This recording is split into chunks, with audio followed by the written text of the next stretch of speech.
করে দেখলাম একটা বালুর থুপ, দেখতে দেখতে দেখলাম পেটের মাঝখান থেকে একটা গাছ বাড়লো হঠাৎ, আবার খ্যাট দিয়ে মোচারণ ছিল মুখ, কিন্তু এটা ছিল মুক্তির মতন। আপনারা দেখতে পাচ্ছেন, দেখতে পাচ্ছেন 10 নং ওয়ার্ড এক বিশাল পোলাকে আমরা দেখলাম, একটা কি একবারে দেখলাম মুক্তি, আবার ফুটানোতে হচ্ছে এটা, কিন্তু দেখতে পাচ্ছেন শ্বাসের সাথেই কিন্তু দেখতে পাচ্ছেন বালুগুলো আপনার ওঠা নামা করছে। দেখুন, এই দেখুন, এই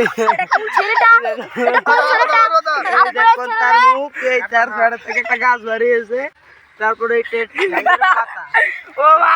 সবাই আজিকুস 10 নং ওয়ার্ড হয়েছে। সবাই কিন্তু মজা করতে, সবাই চিল করো। এই বাউড়িতে সেমুট সেমুট